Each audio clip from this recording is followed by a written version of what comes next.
नमो नारायण। हर हर महादेव। भारत के तीर्थ नामक पुस्तक के माध्यम से वर्णन।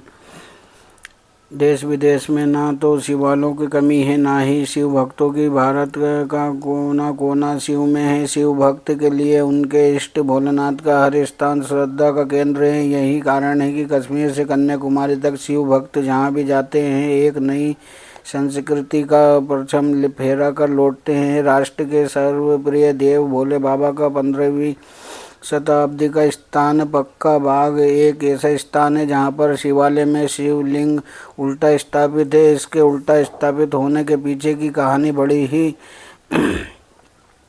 दिलचस्प है। कहा जाता है कि लगभग 500 वर्ष पूर्व कपूरथला रियासत के साहूकार पोलो राम ने यहाँ भगवान शंकर की मूर्ति लिंग स्थापित करने का निर्णय लिया। शिव भक्त पोलो राम ने यहाँ कश्मीरी पंडितों को बुलाकर पूर्ण विधि द्वारा मर्यादा अनुसार मूर्ति का पूजन किया। पूजन के बाद लाला पोलो राम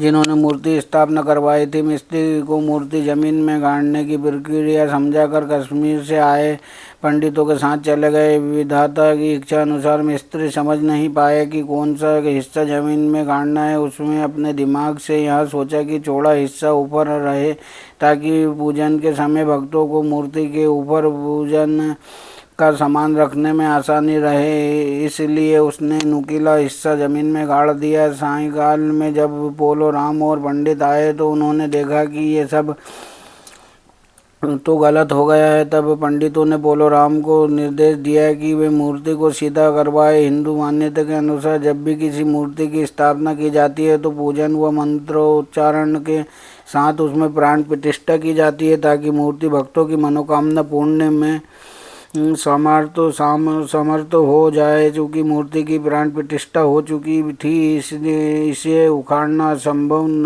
ना हुआ।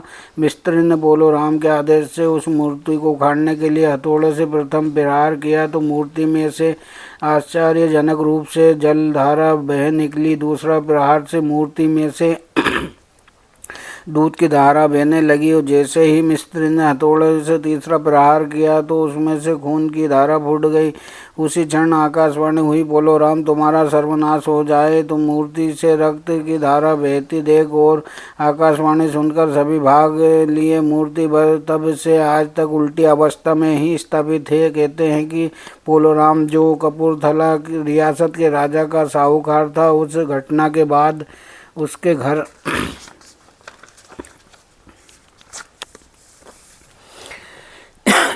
में तमाम सोना अशर्फिया और धन दौलत कोयला बन गए। ये भी बताते हैं कि पोलो राम पक्का बाग से अपने घर तक एक सुरंग में आया जाया करता था। इस सुरंग के अस्तित्व का प्रमाण विगत शताब्दी के 8वें दशक के अंत में आई भारी बारिश के बीच उस मकान के गिरने से मिला जिसमें पोलो राम का परिवार रहता था। ध्वस्त मकान के मलबे से मिले मटकों में कोयला पड़ा भी मिला।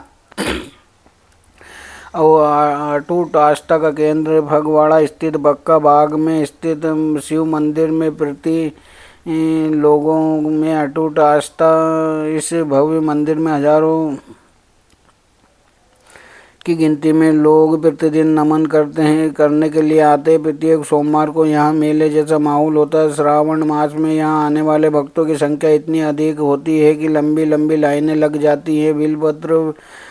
पत्री चढ़ाने के लिए श्रावण मास में नगर भर से लोग नंगे पांव चलकर आते। मान्यता है कि निरंतर 40 दिन तक यहाँ दीपक जलाने से हर मनोकामना पूर्ण होती है। पक्का बाग मंदिर क्षेत्र में इस भव्य शिवालय के अलावा माँ अम्बे भवानी के 9 स्वरूपों का दरबार, श्री राम व शिव परिवार के मंदिर भी हैं। मंदिर के दूसरी ओर शनिदेव का भव्य मंदिर भी लोगों की अटूट आस्था का केंद्र है।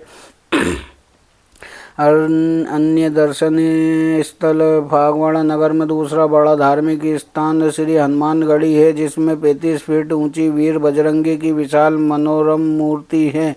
हनुमानगढ़ी में अम्बे भवानी, श्री राधा कृष्ण, माँ सरस्वती, श्री राम दरबार, श्री जगन्नाथ सुभद्रा, श्री लक्ष्मी नारायण एवं श्री शिव पार्वती के भव्य मंदिर भी है। इसके अलावा मंदिर में श्री सिंधूरा देवी जी का विलक्षण मंदिर है। महिलाओं द्वारा संचालित इस मंदिर में पुरुषों का प्रवेश वर्जित है। सिर्फ श्री कृष्ण जन्माष्टमी को ही पुरुषों को भीतर प्रवेश की अनुमति मिलती है। फगवाड़ा का पंच मंदिरी मंदिर बाबा बालकनाथ है और हदियाबाद का संस्कृत महाविद्यालय विशेष उल्लेखनीय है। सिखों के छठे गुरु श्री हरगोबिंद साहिब के इतिहास से जुड़े गुरुद्वारे श्री सुखचैन साहिब एवं गुरुद्वारा छठी पताल साहिब ही प्रमुख धार्मिक स्थल हैं। यहाँ का पुरातन विश्वकर्मा मंदिर प्रदेश भर में विख्यात है। कब जाएं? वर्ष भर में कभी भी जाया जा सकता है। कैसे जाएं? पंजाब का औद्योगिक नगर फगवाड़ा राज्य का केंद्र नगर होने से देश के प्रमुख नगरों से जुड़ा हुआ है। रेल व सड़क मार्ग से जाने के सभी साधन उपलब्ध हैं। कहाँ ठहरें? यहाँ ठहरने के लिए हनुमानगढ़ी की धर्मशाला श्री राम धर्मशाला के अतिरिक्त अनेक होटल भी उपलब्ध हैं।